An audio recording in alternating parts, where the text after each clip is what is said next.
who did power walks, gardened in matching gloves, and probably had synchronized bowel movements. When Audrey opened the door to find Barbara standing there with a suitcase and a look of quiet desperation, she knew the perfect marriage had hit a snag.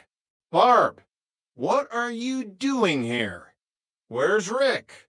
Rick is in Boston," Barbara said, stepping into the apartment. "Or maybe he's in a koi pond. I don't care." Jeff walked into the living room, wearing a Speedo he had found in a box of old vacation clothes. "Hello, Barbara. Let's not hug. I'm currently between outfits."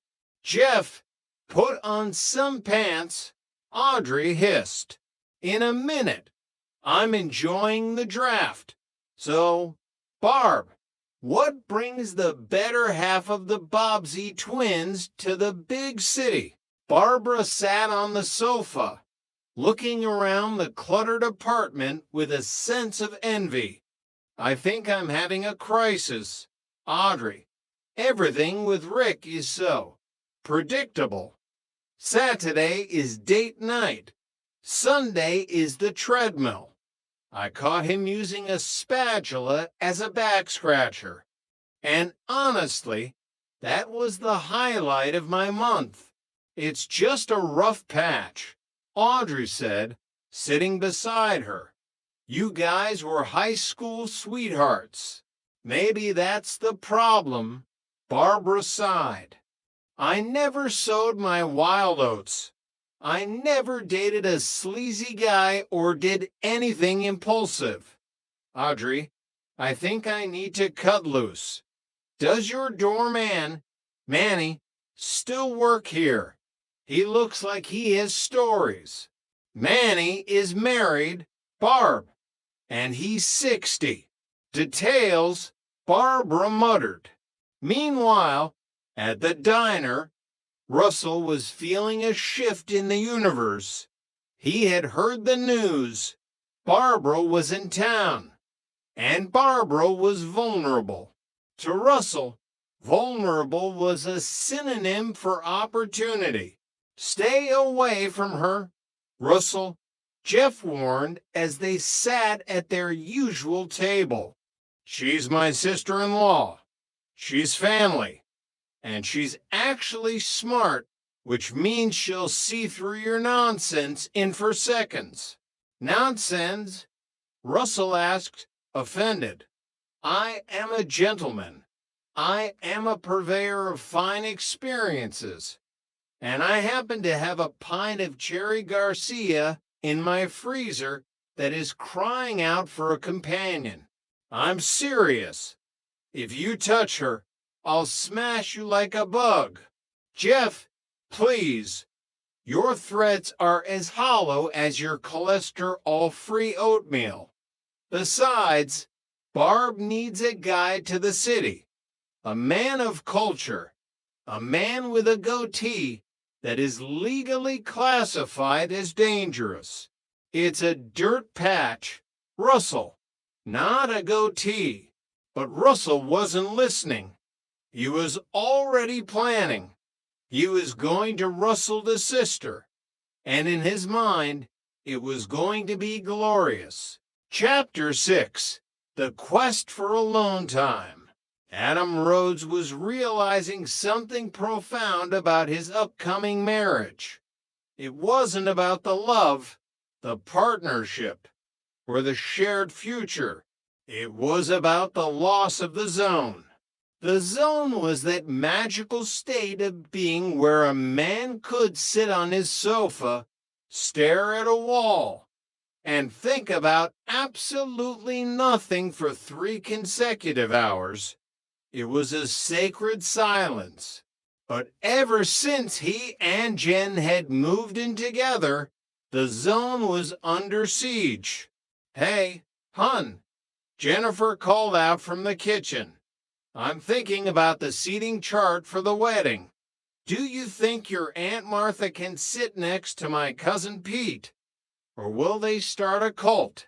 Adam, who is currently trying to figure out if he could balance a pencil on his nose, sighed. Sure, Jen. Cult sounds fun. You're not even listening. You're in the zone again, aren't you? I miss the zone. Jen, it's like a tired old dog that I haven't seen in weeks. Well, you can have your zone later. Right now, I need you to help me decide between ecru and eggshell for the napkins. Adam looked at the two nearly identical pieces of fabric. They're both white. Jen, one is warm white. Adam, the other is clinical white. Do you want our wedding to feel like a hospital? Adam closed his eyes. He imagined a world where he was alone in a room with a pizza and a marathon of Jeopardy, where he actually knew the answers. Later that day, he sought refuge at Jeff's. Is it always like this? Adam asked, slumped in the beanbag chair.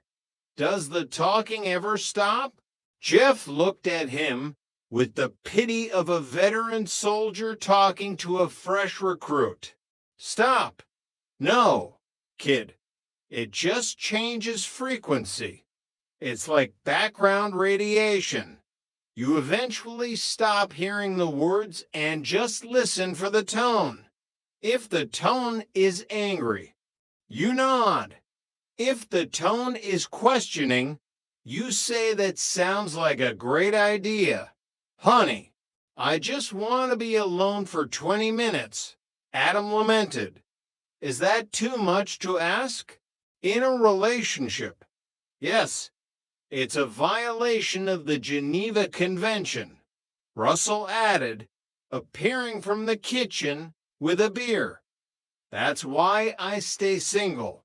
My zone is a 5-mile radius around my body. You're alone because you're a tool. Russell, Jeff reminded him. A highly polished, efficient tool, Russell countered. But Adam, if you really want alone time, you have to earn it. You have to create a diversion. Send her to a movie with her friends. Tell her she looks stressed and needs a girl's night. It's the ultimate Trojan horse. Adam's eyes lit up. A girl's night. That could work. Just remember, Jeff warned, if she comes home early and catches you enjoying yourself, the zone becomes a war zone. Chapter 7, Lights, Camera, Nitrogen monoxide action. The idea started innocently enough, or at least as innocently as a suggestion from Adam Rhodes could be. Let's spice things up, he had said to Jennifer. Let's document our valuables. Jennifer had laughed. You mean our jewelry? Our electronics? No, Adam said, his voice dropping into what he thought was a sexy register. I mean, us. Let's make a video. You know, for our eyes only. Jennifer had hesitated, then smirked. A sex tape?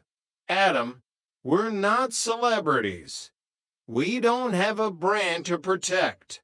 Exactly. No pressure. Just us, being floral, being spontaneous, being us. They had set up the camera. They had adjusted the lighting, which mostly involved Adam knocking over a lamp. They had even discussed provocative yoga poses. But the reality of the viewing party, which consisted only of the two of them, clutching a bowl of popcorn like a shield, was far from sexy. Is that my back? Jennifer asked, staring at the screen. Why does it look so pasty? And why am I making that face? Adam groaned